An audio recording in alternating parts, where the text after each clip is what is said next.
এহাল কপৌ চৰাইৰ বাবে বিঘ্নিত হ'ল, স্তব্ধ হৈ পৰিল জাউতি যুগীয়া মাঘ বিহুৰ পৰম্পৰা।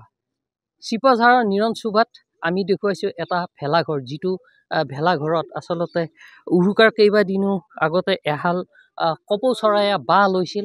ইয়াতে কণী পাৰিছিল কপৌ চৰাই দুটিয়ে। তাৰ পিছতে স্থানীয় যিসকল যুৱকে এই ভেলাঘৰটো সাজিছিল, তেওঁলোকে ভেলাঘৰটো বিহুৰ দিনা জ্বলাই দিয়াৰ সিদ্ধান্ত পৰিত্যাগ কৰিলে, কিয়নো চৰাইহালীয়ে যিহেতু কণী পাৰিছে, তেওঁলোকে পোৱালি জগাব চৰাই দুটিয়ে।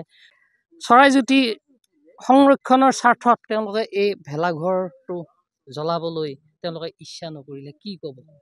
হয়, মানে আমি এইটো এটা কোনোদিন দেখা নোপোৱা ঘটনা এটা দেখা পালোঁ। প্ৰকৃতিৰ যিহেতু এটা নিদৰ্শন দেখা পোৱা গৈছে, আৰু ভেলাঘৰত কপৌ চৰাইয়ে যিহেতু কণী পাৰিছে আহি, মানে সেই ক্ষেত্ৰত আমি প্ৰকৃতিৰ যিহেতু আমি প্ৰকৃতিৰ পৰাই হেৰি কৰি আছোঁ, গতিকে আমি সেই কণীকেইটা যেতিয়ালৈকে পোৱালি নিদিয়ে তেতিয়ালৈকে আমি ভেলাঘৰটো নজ্বলোৱাৰ সিদ্ধান্ত লৈছোঁ। মানে সকলো ৰাইজে মিলি, নিৰঞ্চুবা গাঁৱৰ সকলো ৰাইজে মিলি আমি সেই সিদ্ধান্তটো লৈছোঁ। যিহেতু আজিৰ দিনত চৰাই চিৰিকটি এই জৈৱ বৈচিত্ৰ্যৰ প্ৰতি এক ভাবুকি স্বৰূপ হৈ পৰিছে, য'তে ত'তে চৰাই হত্যা কৰা, চৰাইৰ বাসস্থানৰ অভাৱ হোৱা, এই ক্ষেত্ৰত গুৰুত্ব দিয়া হ'ল। হয়, নিশ্চয়কৈ গোটেইখিনি মানে মানুহে আলোচনা কৰি আমি এইটো গুৰুত্ব দিয়াইছোঁ। আৰু ইহঁতক যদি আমি আশ্ৰয় নিদিওঁ তেতিয়াহ'লে ইহঁত কেনেকৈ জীয়াই থাকিব। গতিকে এই কথাবোৰ চিন্তা কৰি আমি গোটেই ৰাইজে মিলি এই সিদ্ধান্ত হেৰি কৰিছোঁ। মানে যেতিয়ালৈকে আমাৰ পোৱালি নিদিয়ে তেতিয়ালৈকে আমি ভেলাঘৰ নজ্বলাওঁ। আচলতে প্ৰকৃতি প্ৰেমৰ এক অনন্য নিদৰ্শন বুলি ক'ব পাৰি। ইয়াতে স্থানীয় লোকসকল আছে।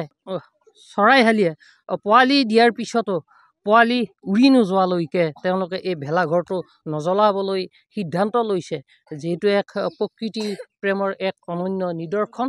এই চৰাই দুটিৰ কাৰণেই চিপাঝাৰৰ নিৰণ চুবাত ৰক্ষা নহ'ল মেজি জ্বলোৱা, ভেলাঘৰ জ্বলোৱাৰ পৰম্পৰা।